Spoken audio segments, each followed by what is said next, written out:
Hi, understanding biological responses of the human body. Something that's really important, but a lot of people just think is something like eating and eliminating, right? We organize very specifically to movement of the earth. The earth's movement is very important.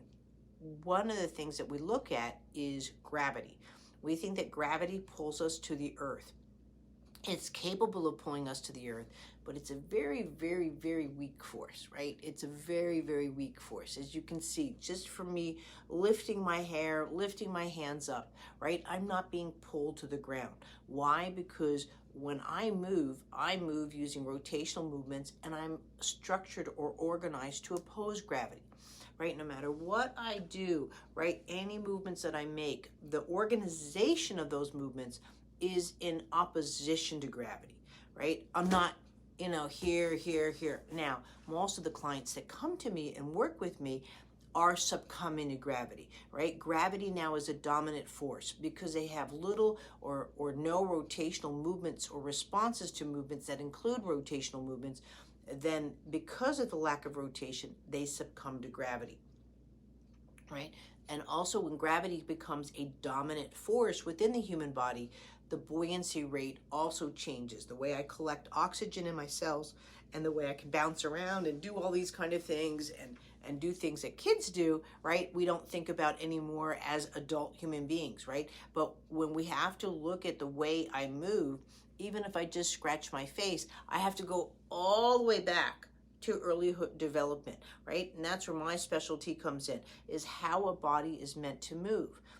And these movements need to be understood because if we're going to go multiplanetary, we have to now take those forces of movement, biological movement, and that's what I'm going to be teaching in this series, right? I'm getting a whole course ready to go. But those biological movements need to be understood, in a sense, encapsulated and brought with us when we go to travel around, because otherwise our bodies deteriorate. There's no rotational movements in outer space, right? Or there's no gravitational force, right? So just that just me reaching for a cup, now my buoyancy rate is at an all-time high. So sort of what happens in outer space is the opposite what happens to us here when we start to age, when we become special needs, if I've had a stroke. And I get it. A lot of you saying, I don't plan on having a stroke. Well, I don't plan on it either.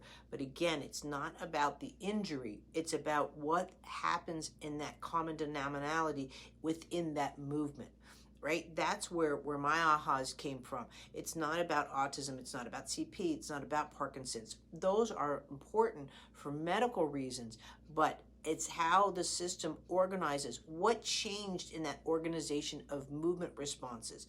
We can blame the brain, right? But when my son became special needs, his brain was fine, right? So his reactions were more fluid dynamics. He had a massive infection that wasn't caught. And so just as viscosity rate changes and the heaviness of the system, again, affected these sources or organizations of movement, right? So to look at these things, to say to negate that they don't happen, they do happen. They happen to us all the time. Just having a heavy meal, just going in the swimming pool is going to change our organization. Now we can get that quite quickly back, right? But if we don't play with these movements, again, these become the dominant factors within the way we move. So understanding the biological forces and how we move, and that's where I'm going to be introducing new terms and understandings of different forces that we manipulate. Gravity is the only non-optional force that we deal with, right? We have no choice. Gravity's there. But whether I want to deal with the torque force or momentum force or convergence force, those are optional, right? And they can be very premature or immature when we're working, like, again, a force of convergence comes from our eyes, catching a ball, kicking. Our fine and gross motor skills need to converge, what we call coming to midline, right before we can cross into midline and to work on those skills. And again, some of them seem very rote, right? But they are the basis of where we've come from. Just like people that study the Big Bang Theory, I study the Big Bang Theory for movement, right? So that movement needs to be there. And that's where it's very important to the way we are destined, right, to continue, whether it's on planet Earth or going into multiplanetary. So just join me in this series. Tell people about it, where they can come in and start learning about it. If you want to learn the foundations of this, then you go back to my book, You Can't Get to Mars Without Me. It has all the basis of my 21 theories of gravity, but now we're going into the forces of movement.